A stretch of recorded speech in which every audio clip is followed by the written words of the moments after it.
Bismillahirrahmanirrahim. Assalamualaikum warahmatullahi wabarakatuh. Hai anak-anak, bagaimana kabarnya hari ini? Semoga selalu dalam keadaan sehat, tetap semangat, dan jangan lupa untuk selalu menjaga protokol kesehatan dimanapun kalian berada. Bertemu kembali dengan Ibu Lia di mata pelajaran Bahasa Indonesia.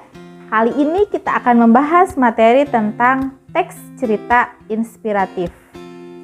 Namun sebelumnya kita berdoa terlebih dahulu yuk. Berdoa mulai. Selesai. Pada video kali ini yang akan Ibu bahas yaitu tentang pengertian teks cerita inspiratif dan struktur teks cerita inspiratif. Baiklah, sekarang kita simak pembahasannya ya tentang pengertian teks cerita inspiratif. Berikut adalah pengertian teks cerita inspiratif. Cerita inspiratif merupakan cerita atau kisah masa lalu yang bisa menginspirasi seseorang untuk melakukan hal yang sama, terutama yang menyangkut keberhasilan dan kesuksesan tokoh-tokoh terdahulu. Misalnya, kisah suksesnya Diego Maradona yang kini sudah menjadi legenda sepak bola mampu memberikan inspirasi bagi Lionel Messi untuk bisa menjadi pemain bola yang terbaik. Hasilnya, kini Lionel Messi menjadi pemain sepak bola yang terkenal dan sukses, bahkan melebihi Diego Maradona. Jadi intinya, cerita inspiratif akan mampu memberikan pengaruh berupa semangat dan kekuatan untuk melakukan atau membuat sesuatu bagi seseorang yang membaca atau mendengarnya.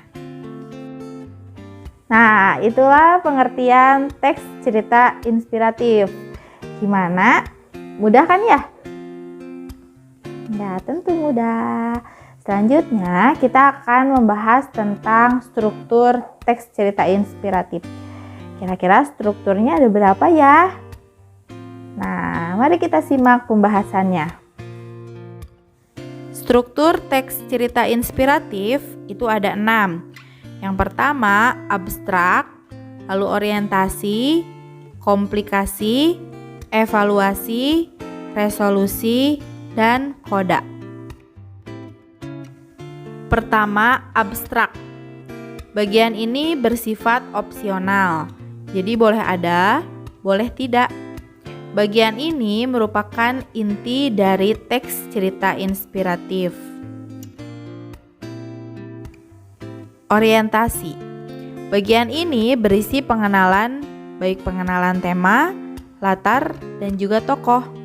Tahap orientasi ini merupakan bagian awal dari sebuah teks cerita inspiratif. Komplikasi. Bagian ini berisi konflik sampai pada klimaks dari teks cerita inspiratif karena pada bagian ini mulai muncul berbagai permasalahan. Selanjutnya, evaluasi. Bagian ini berisi mulai munculnya pemecahan masalah. Lalu resolusi. Bagian ini merupakan bagian yang berisi pemecahan masalah dari masalah yang dialami tokoh. Yang terakhir itu koda. Bagian ini merupakan amanat dan pesan-pesan positif yang bisa dipetik dari sebuah teks cerita inspiratif. Alhamdulillah, pemaparan video pada kali ini sudah selesai, yaitu tentang pengertian dan struktur teks cerita inspiratif. Selanjutnya, seperti biasa, Ibu akan memberikan beberapa soal evaluasi. Mohon dijawab dengan baik dan Ibu yakin jika kalian menyaksikan video Ibu dari awal sampai akhir, tentu kalian bisa menjawab soal evaluasi yang akan Ibu berikan kepada kalian. Nah, berikut adalah soal evaluasi kita pada hari ini. 1. Carilah contoh teks cerita inspiratif baik di buku maupun di internet. Lalu, yang kedua, tentukan mana bagian-bagian struktur teks cerita inspiratif pada teks tersebut. Baiklah, pertemuan kita pada hari ini sudah selesai dilaksanakan. Mudah-mudahan apa yang Ibu sampaikan dapat kalian serap dengan baik. Ya. Oke, terima kasih atas perhatiannya dan mohon maaf atas segala kekurangannya. Wallahu a'lam bishawab, wallahul muwaffiq ila aqwamit thoriq. Wassalamualaikum warahmatullahi wabarakatuh.